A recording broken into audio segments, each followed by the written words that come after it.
Hey there guys, welcome to Dinos Vault and welcome to my first ride review of the 2018 Honda Hornet 160R. In this video, I'll also be sharing information about ABS and CBS and tell you which is a better safety feature to prefer among the two. Now, I don't know if the weather forecast shows any hint of rain, but it's been literally raining new motorcycles all over the place here in our market of late. It almost feels as if every manufacturer is on a supernova mode in their quest to obliterate the competition and reach the top spot. Now, getting back to this video, the bike I'm reviewing today is the CBS model. The ABS variant is yet to arrive here. I'll do a quick ride review of that model once it arrives. But for now, let's just go ahead and find out what all new we get with this 2018 Hornet 160R. First of all, what is visually apparent is the all-new LED headlamp unit, which gets a split layout of the lighting elements lurking underneath. Secondly, the body graphics are also new. Although the new graphics look very much similar to the older ones, you'll notice a subtle change in the fonts and the design pattern of the graphics. We also get this new yellow metallic color shade now, along with the red and blue color schemes that look quite attractive and striking.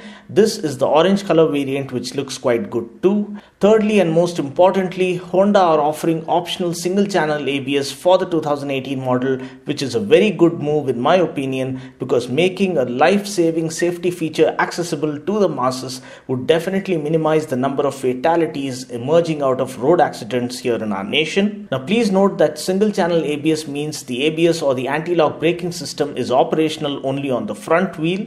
So under harsh braking scenarios or panic braking scenarios on wet road conditions, ABS would prevent the front wheel from locking up, thereby preventing the bike from skidding and crashing. Now, please note that ABS is just a good safety feature that minimizes the chances of you crashing with your bike.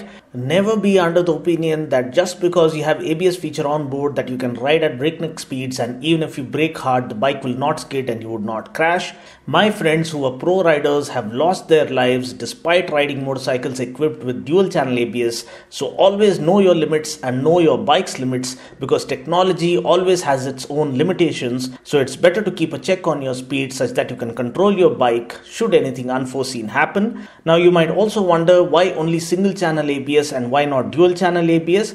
First of all, the companies try to keep the production cost low such that they can price their products aggressively. Offering dual channel ABS would further increase the price and render the bike more expensive than its rivals. Also, as per experts, the ideal braking technique involves applying 70% pressure on the front brake and 30% on the rear brake. Now, experienced riders for the most part use only the front brake and hardly use the rear brake, so having ABS on the front wheel is sufficient enough for experienced riders. However, for rookies and inexperienced riders, bikes with dual channel ABS would be a lot safer. Now, I know that was one heck of a lecture, so sorry about that. Now, getting back to the review, let's just quickly compare the Hornet with the XBlade for those who might be confused as to which one to go for. First of all, the design is a lot sharper for the XBlade, whereas for the Hornet, we can say it is more macho and muscular. I also like the headlamp and the tail lamp layout of the XBlade better than this new Hornet, although the X-shaped tail lamp layout of the Hornet looks quite radical. The XBlade gets a longer and more roomy seat compared to the Hornet. The XBlade also gets a long twin-port exhaust compared to the short and stubby single-port exhaust of the Hornet. The speedo console is better equipped on the XBlade because we get a gear position indicator there, which the Hornet speedo console does not get. Dimensions-wise, the Hornet is longer than the XBlade, but the XBlade is wider and taller than the Hornet. Wheelbase is almost similar for both, with the XBlade offering 1 mm longer wheelbase compared to the Hornet. Ground clearance wise, the Hornet offers 164 mm of ground clearance compared to 160 mm of the XBlade. The Hornet, however, gets a fatter 140 section rear tire compared to the 130 section rear tire of the XBlade.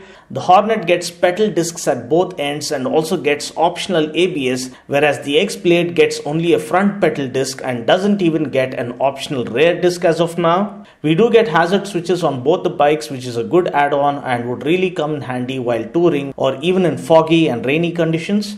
The tank capacity remains the same for both at 12 liters. Weight is also similar for both the bikes, with the Hornet ABS variant being 1 kg heavier than the XBlade.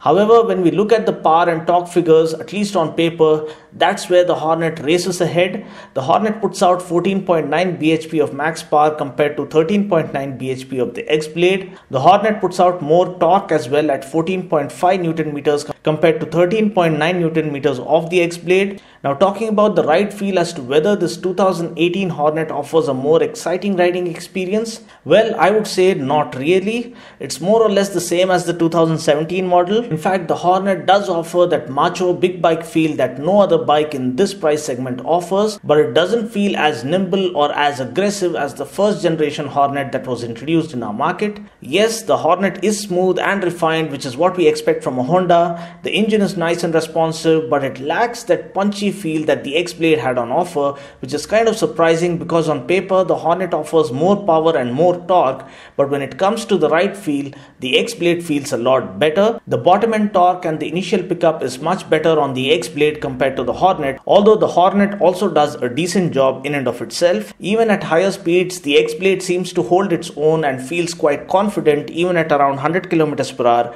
but the Hornet holds up good up to 90 km per hour, post which it starts feeling a little uncertain and a little out of sorts. One more thing is that the handlebar is positioned slightly closer to the rider on the Hornet compared to the XBlade, so the Hornet feels easier to flick around and the maneuverability is better on the Hornet compared to the XBlade, especially in city traffic. The clutch feel and throttle action are light and easy on both the bikes without putting much pressure on your fingers, palms or wrists. The gear shifts are quite smooth on both the bikes as well. Talking about the brakes, the Hornet gets a 276mm pedal disc up front and a 220mm pedal disc at the back. The one I'm riding in this video is the CBS variant, which stands for Combi Brake System. Now quickly sharing the difference between CBS and ABS.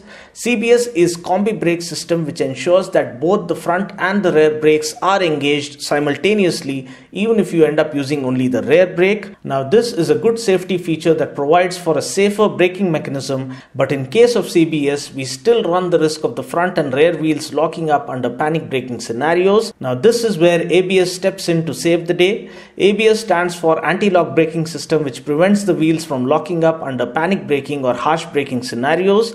Now since Hornet gets a single channel ABS, ABS would be operational here only on the front wheel. Now talking about the suspension, we get telescopic forks up front and a monoshock at the back. The suspension on both the XBlade and the Hornet is quite good, although the one on the XBlade feels slightly better.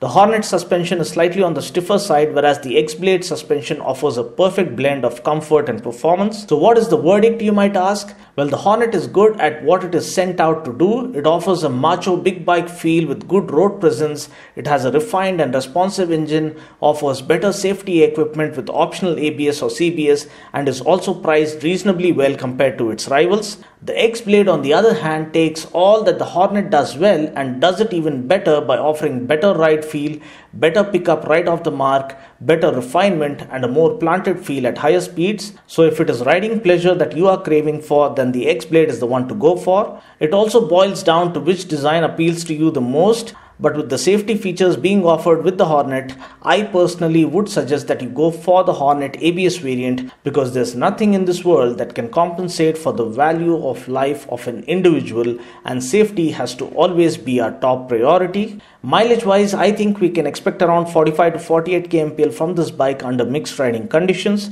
I would suggest that you go through my mileage tips video by following the link in the description portion below. Price ex-showroom Hyderabad for the Hornet 160R 2018 model is Rs 86,349 for the standard variant, Rs 91,849 for the ABS standard variant, Rs 90,849 for the CBS variant, and Rs 94,349 for the ABS deluxe variant. Well, that's pretty much it for now. I just hope you found this video useful. Until next time, this is Dino saying ciao. Take care, God bless, and ride safe.